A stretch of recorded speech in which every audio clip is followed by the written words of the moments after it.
run away.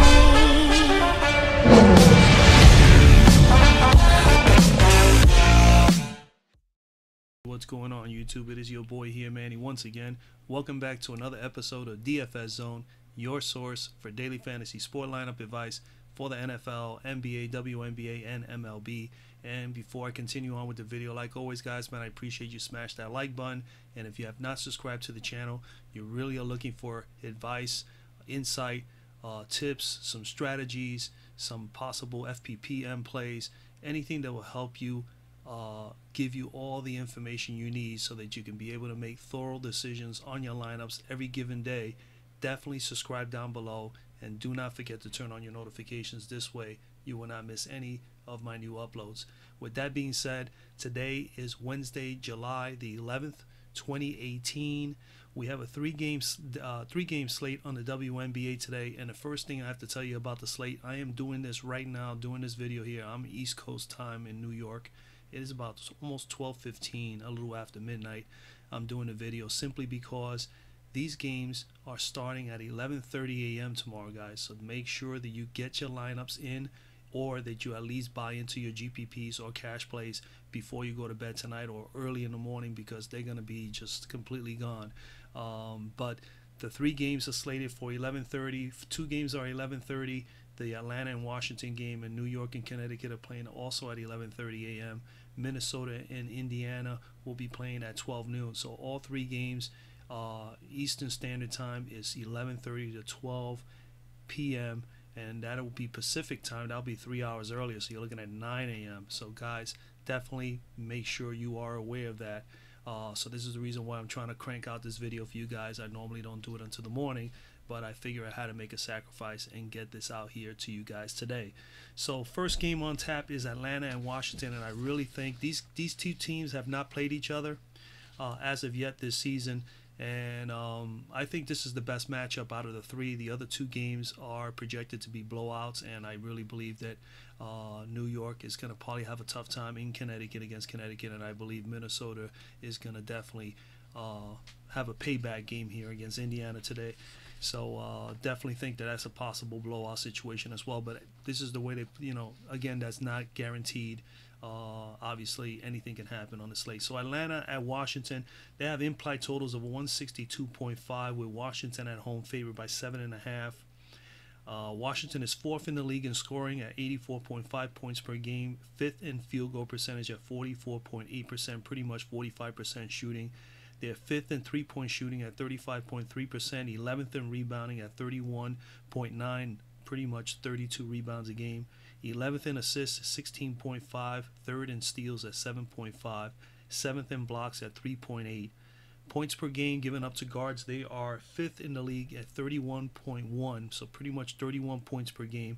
And points per game given up to forwards and centers, I have them on my list eighth, with 48.8, pretty much almost 49 points per game coming from the front court. Atlanta, on the other hand, is last in scoring at 75.7 points per game. They're last in field goal percentage at 39.4%, last also in three-point shooting at 28.2%. They are respectable in rebounding. They're fifth in the league at 35.7 rebounds per game. They're 10th in assists at 16.6 assists per game, second in steals with 7.7 steals per game, second in blocks, 5.1 points per game given up to guards. They are fourth on my list at 30.1. I will round that off to 30 points per game, and they are 10th in points per game given up to forwards and centers at 52. Key notes also to remember here: Washington is 4-1 at home.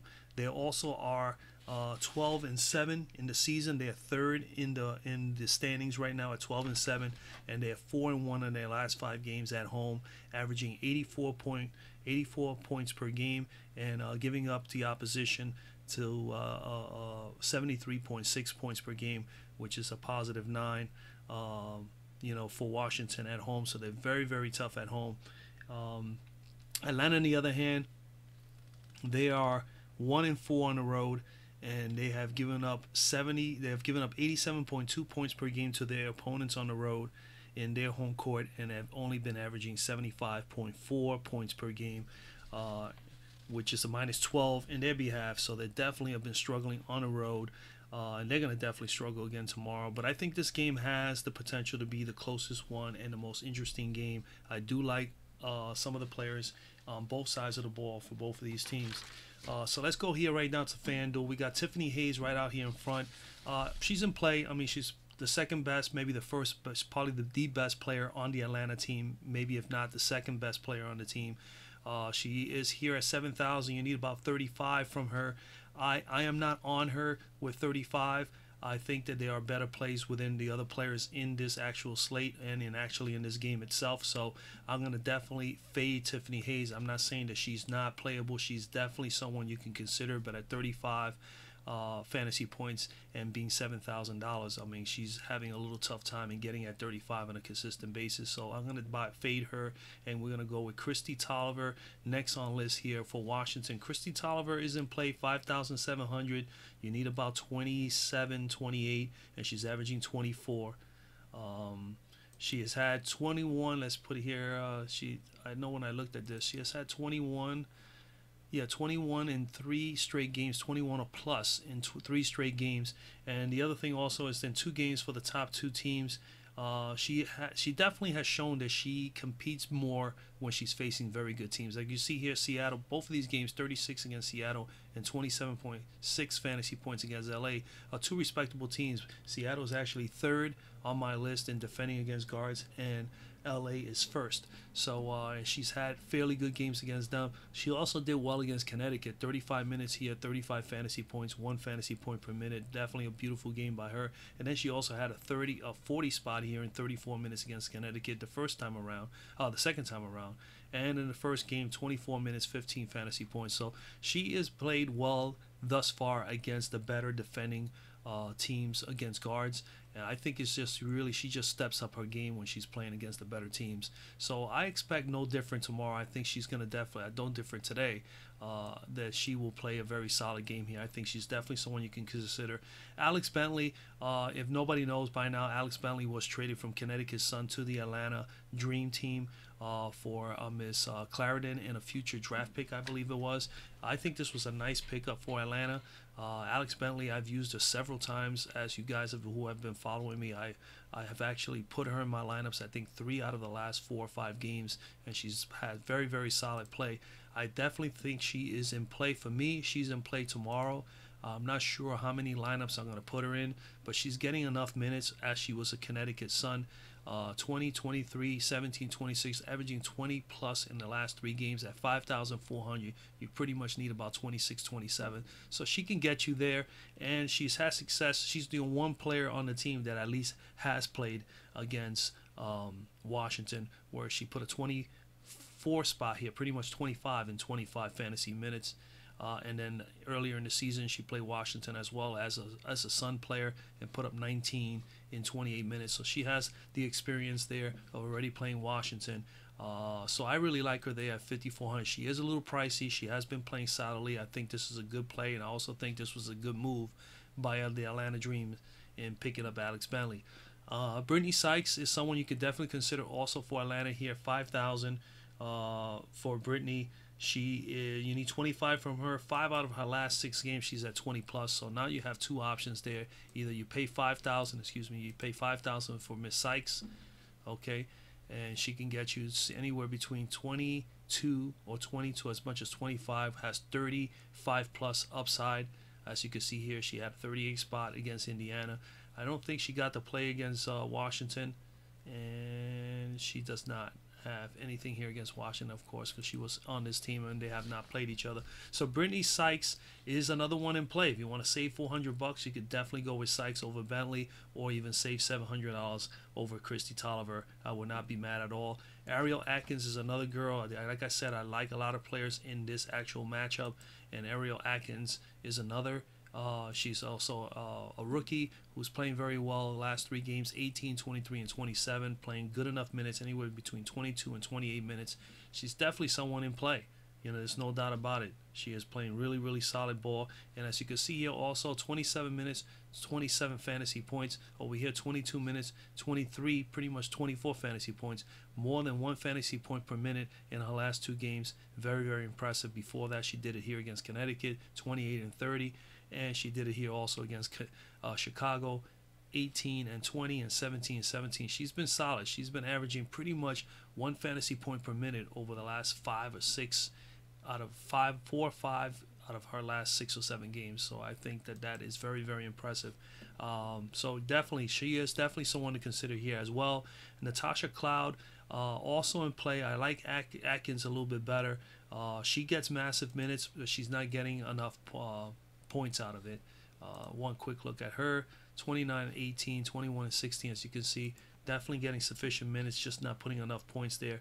Other than that, I'm not on anybody else here. We go over to the forwards. And our forwards here, very good spots as well. Elena Delle Donne, you know how much I like Delle Donne. I think she's one of the better centers in the league, better forwards, in the league. 8,600. You need about 43 from her, and she's averaging 38. Battling here against Atlanta. Atlanta is 10th against forwards and centers and defending forwards and centers. So at 52 points per game, they're pretty much averaging right now. Delle Donne is definitely in a favorable matchup here. 49, 41, and 46. So 41 plus in 3 out of the last 4 games, and 4, 5, 6, 7, 8 out of the last maybe 10 games. So that's impressive enough for me, even though that's not quite 43 on a consistent basis. She definitely has done that once, twice, 3 times, 4 times over that same stretch, and she's getting the minutes, and she's definitely the top offensive player on this team. So we know she's going to get minutes, she's going to get floor time, she has a great ceiling, and she definitely has 50-point upside. So Elena Delle Donne is definitely in play, guys, in this matchup and on this slate. Angel McCoughtry, always like Angel. I just think this is going to be a tough spot for her, especially the price. I'm more concerned about 7,700. Am I going to get paid for it? If I'm going to get my value out of it, I don't believe she's going to get that value here. She's also been down a little bit in the minutes, 22, 23, then 27, 27, then back to 24. But she did put a 32 spot, more than 1 fantasy point per minute against Phoenix.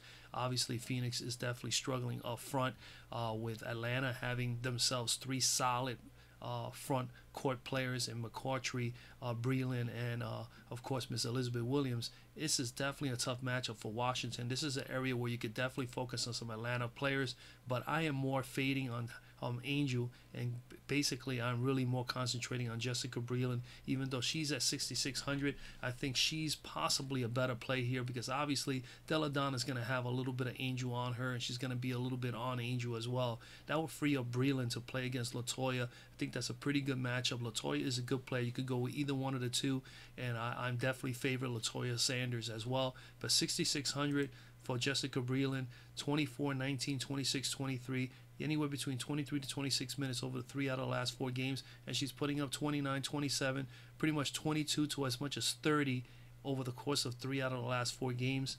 It's pretty close to value. It's at least near her fantasy points per game average.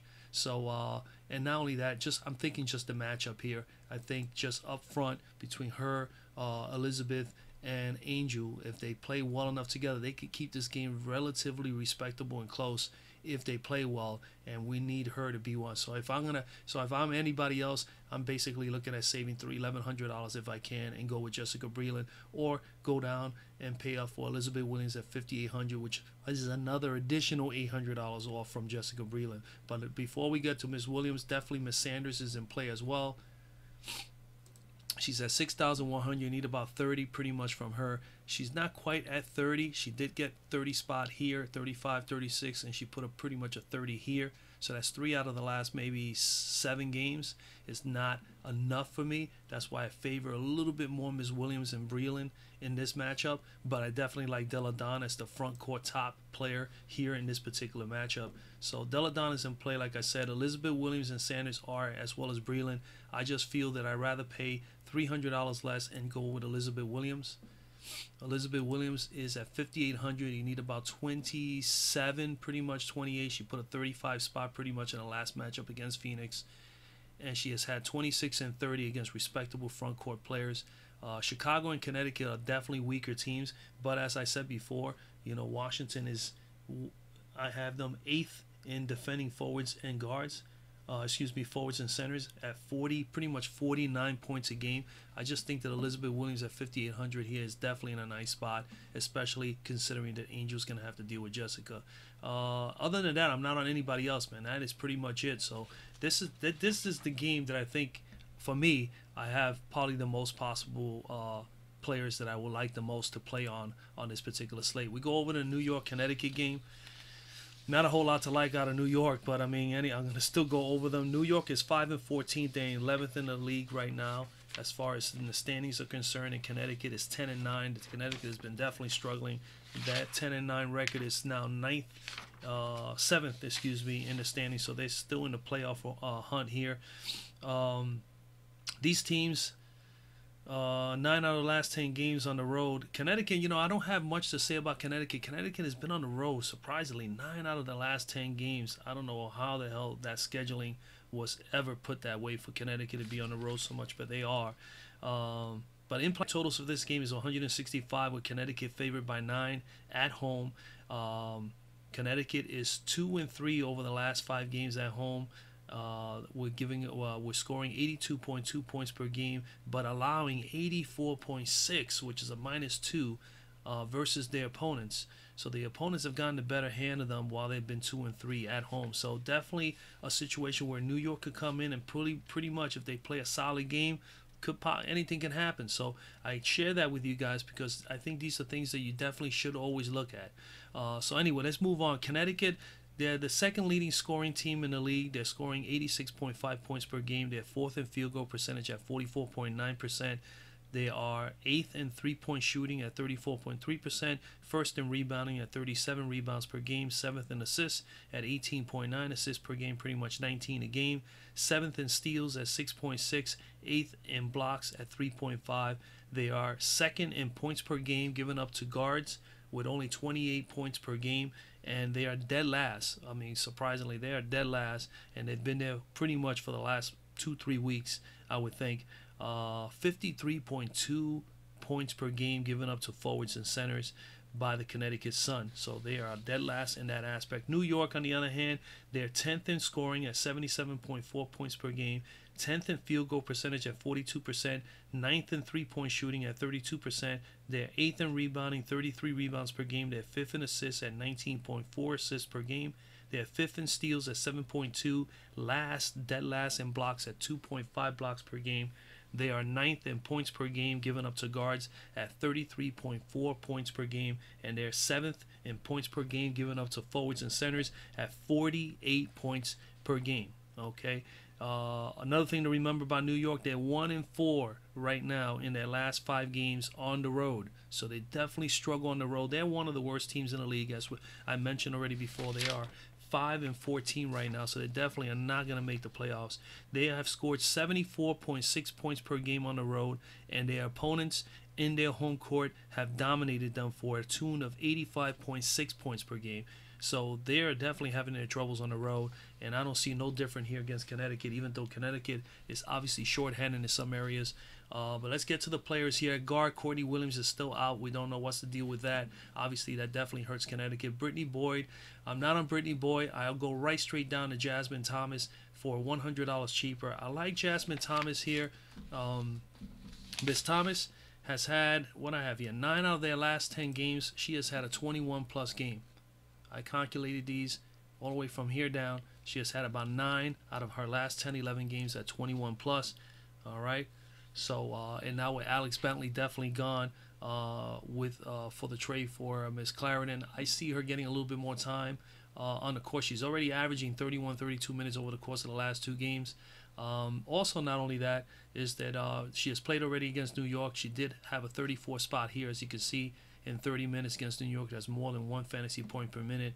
So I definitely like that. So considering that she's had that success already, as well as the factors that there is no Courtney Williams, and of course now no Alex Bentley. Alex Bentley was probably the second leading guard play, and as far as scoring and everything else for Connecticut, while Courtney Williams was gone, and now she's gone, and you got Banham, and you got of course Miss Clarendon now as well for Connecticut to focus on. But Jasmine Thomas for me definitely in play 5,200. You need 20 26 from her, and I think she could definitely get this. She's averaging pretty much 24. I'm not on Bria Hartley. I tell you the truth, I am not on any of the New York players in this particular matchup tomorrow. I like I said, I kind of like the Atlanta guards, the Atlanta and the Washington game guards better. But Miss Hartley, not on Zelius, not on Banham, not on Rogers, not anybody else. If anybody I am on here, I will probably go with a sneaky low value play in Laney here at 3,300. All right, so I would definitely consider her here. You pretty much need 14 or 15 from her, and she's gotten that 3 out of the last 4 games. She's playing anywhere between 21 to 22 minutes. She did have that 12-minute game here, but in the 3 outings where she scored fairly relatively well, she played at least 21 to 22 minutes. So she gets anywhere near that, you at least know that you have a shot at maybe getting 1 fantasy point per minute. So I think that she's a nice value play at 3,300. Definitely someone to consider there. We go right to the forwards right away. The only lone New York player that I would ever consider in this particular matchup against Connecticut would be Tina Charles. Obviously, we know Connecticut really suffers up front, and Tina Charles should be able to have her way with them. I don't think it's going to be enough, though. But, I mean, she's definitely someone you can consider here. 8,000, you need 40 from her. And as you can see, she got a 38 and 43 in the last 2 games, pretty much a 40 here. She has 45 plus upside. And, obviously, the first time she played against Connecticut, she put up right here. She put up a 49 spot, nearly a 50 spot in 37 minutes. She played massive minutes that game. If she plays in that range again, she could possibly get 45, 50 again. So I definitely say she's in play. Obviously, the matchup is favorable in her on her side. Next here, Shanae Ogumake, 7,300. I've chosen Shanae a number of times before. I think she's a fine player. She's been a little up and down, a little erratic as of late. 7,300. She was once, I think she was 6,900 the last game or 2 games back. All of a sudden, her price is back up again. She did put up nice 36 fantasy points here against Vegas in 25 minutes. 15, 11, 2 blocks, 1 steal. I mean, perfect, wonderful, definitely game for her. 39 spot here against LA, so 2 out of the last 3 games she's at 36 plus, and then of course she has that 42 spot here against Indiana. So she's had some pretty good games against New York earlier in the year. She put up a 32 spot, more than 1 fantasy point per minute in 30 minutes. If she gets 30 minutes or better, I think she's definitely a solid play. She'll get you the 35, 36 that you'll need. So Shanae Ogumake in play. Jonquel Jones, 5,600. I mean, I played her 2 games back or 3 games back when she had that solid game. I felt that was a great matchup for her, and it was. I'm not feeling the same here against Atlanta. I think Atlanta front court of Atlanta. I think here in New York, I'm confusing the games. Jonquel Jones definitely could have a good game here. I just in favor more of playing the lower tier player here for Connecticut. But if I'm going to play anybody in Connecticut up front, it's going to be Shanae Ogumake. So I would rather save this 5,600 in Jonquel Jones, and I'd rather play Morgan Tuck at 4,100 and save myself $1,500. Morgan Tuck, 24, 26 minutes. I like the minutes first. Definitely like the points that she put up, 20 and 31. I'm not so concerned about the 4,100, which is about 20 points. We could see that she can get that, and she's done it before all the way down here against Phoenix with a 28 spot. She has not played. Did she play against New York? She played 4 minutes here and got 2 fantasy points. The last time around, she wasn't even involved in the offense. I think here she's definitely going to be involved again tomorrow, and later today. So Morgan Tuck, for me, is definitely someone that I will consider in my lineups today. I think you guys should consider as well. Other than that, I kind of will go with Kia Vaughn for New York, 3,700. I think she's a fine play there. You need about 15, 16, and of course she has 28 point upside, as you can see here, 27, 28. She did that in 27, 31 minutes. If she could get 20 plus minutes. Again, I'm not in favor of players that play only 14 or 17 minutes. I've told you guys that I kind of focus on players, even if they're this cheap, is to make sure that they're getting at least 20 minutes and they're part of the rotation. She is part of the rotation, 14 and 17. There is that potential she can get 21, 27 in a game like this, especially if it's a blowout. They'll probably ease up on Tina Charles, and maybe you'll see more Kia Vaughn and girls like Miss Stokes and so on and so forth. But Right now, I think if she starts and she plays a little bit and she gets at least close to 20 minutes, she can get you 20 fantasy points. I believe she can definitely do that. So Kia Vaughn, for me, is someone of a low-value play here in this matchup that I think that will do fairly well against Connecticut. Other than that, that's basically it, man. That is basically it. If I don't see anybody else here. I'm not on Zooey B, Brianna Jones. No, Miss Stokes. I don't think they play sufficient enough minutes. Other than that, you could go with Jonquel Jones, like I said, at 5,600. But I'd rather just pay up and play Shanae. Minnesota at Indiana is the final game. We have here implied totals 157 with Minnesota favored by 10.5. Man, that's a large. And Minnesota lost to Indiana, a very embarrassing loss at home not so long ago. And I definitely know that they want payback. I expect them fully to come back and play really, really well in this game. So Minnesota, this should definitely, on paper, it definitely looks like it should be a blowout by Minnesota by 10.5 points or better.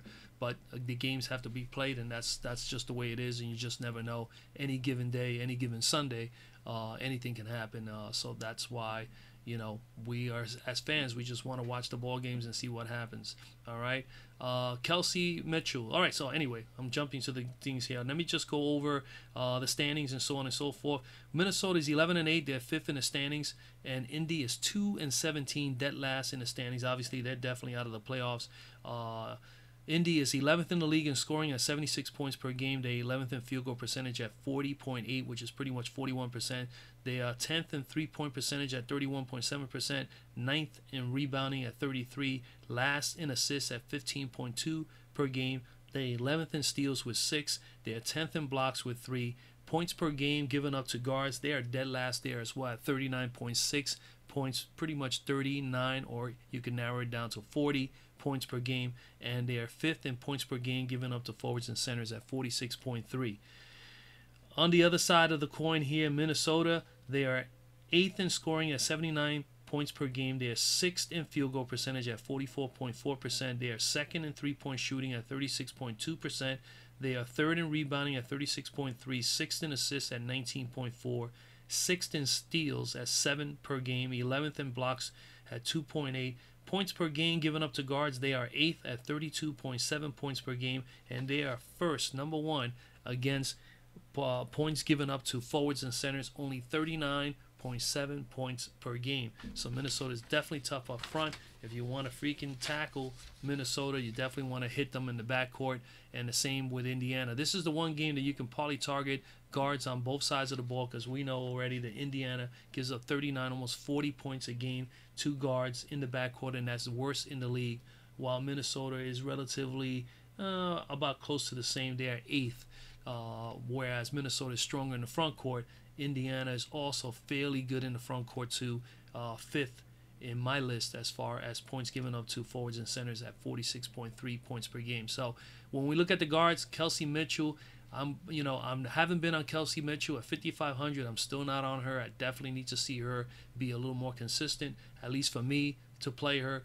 Victoria Vivian's, because I'm a GPP player, I definitely enjoy players that give me the opportunity to score massive points.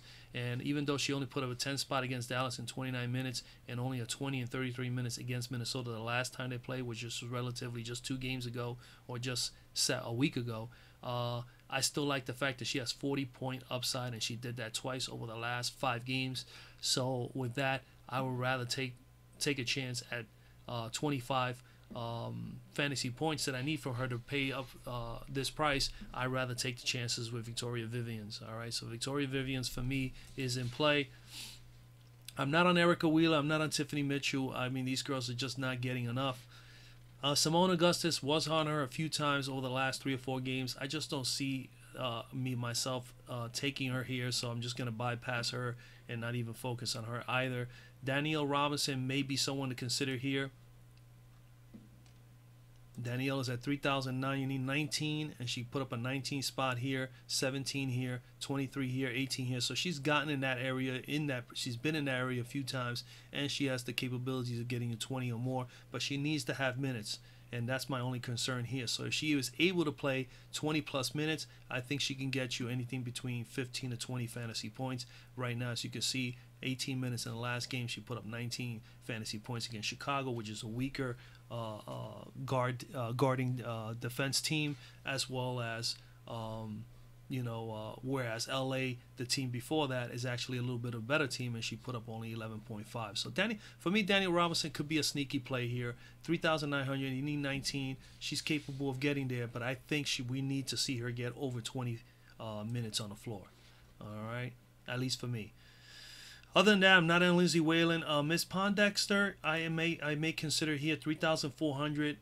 You need pretty much about 15, 14, and she's put up a 21 spot and a 23 spot over the course of the last 2 games, and of course one of those was against Minnesota already.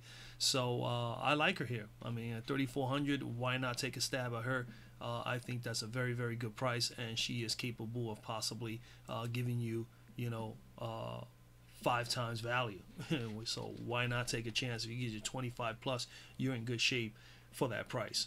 All right, so Pondexter is definitely in play. We go over to the forwards. Up front here, this is the most interesting area. Definitely Fowles and Moore are in play. Moore has been struggling quite a bit lately. I've been always preaching how steady and how consistent she was, and but she has had her little run-ins as of late in having some really poor performances.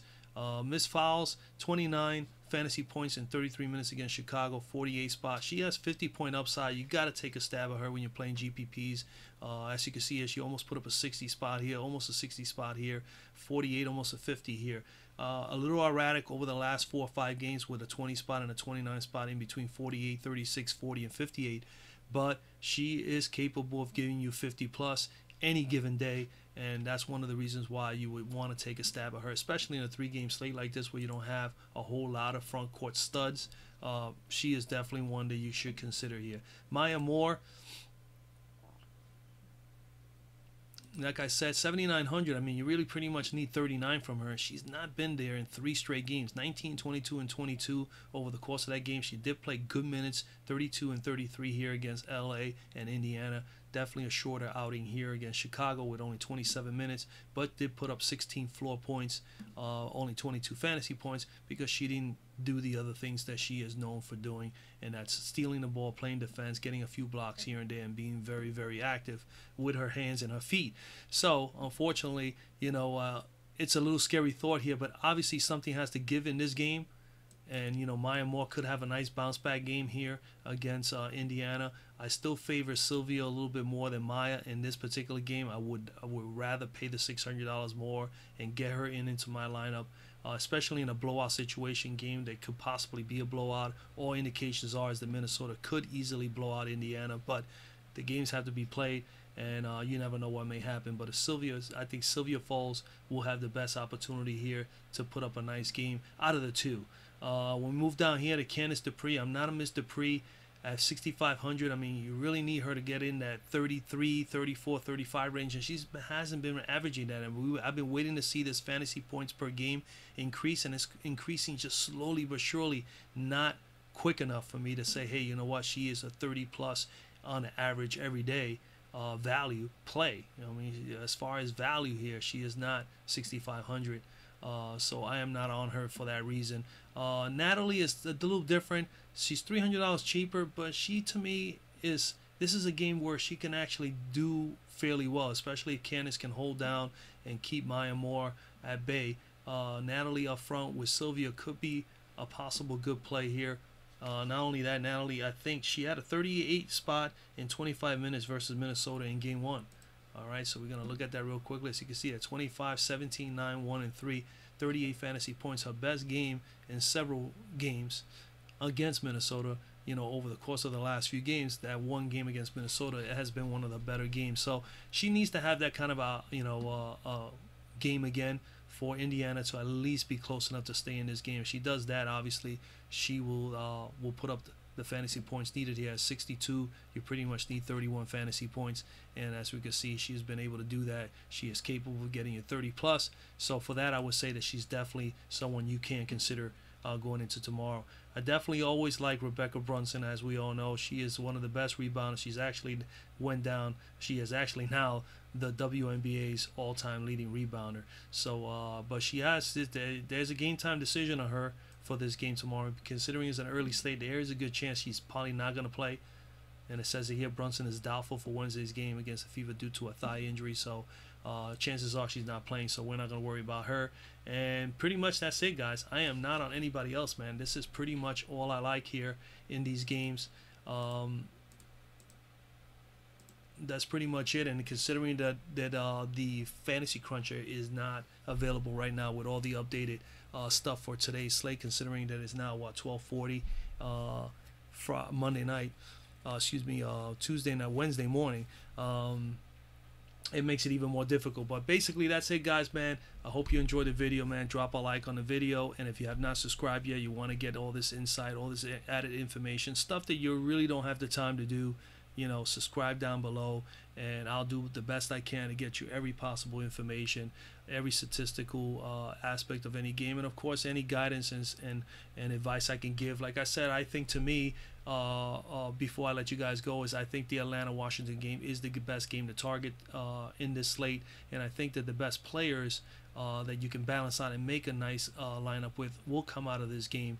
And then of course you should definitely, if you are doing more than one lineup, you definitely should consider getting some players out of the New York game against Connecticut, as well as Minnesota, Indiana, but try to focus on those core players that will probably give you a good solid 2.5, 3 quarters, just in case there's a blowout, and in that short period of time have a massively big game, like 25 to 30 to 35 fantasy points or better. If you can do that, and you can lay the groundwork for that to happen and make lineups that way, you'll be quite all right. But I think the game to target as far as the game stack in this slate is definitely Atlanta versus Washington game. All right.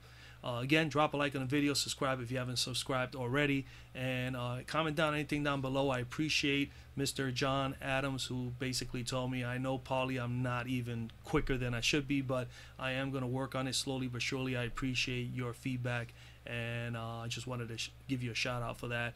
I've had others do that before, and I'm going to do everything I can to make the videos a little bit quicker, a little bit shorter, get a little more efficient, and basically give you the information you need for those that need it, and hopefully that will be enough information for you to make good decisions on your lineups and be a more consistent winner.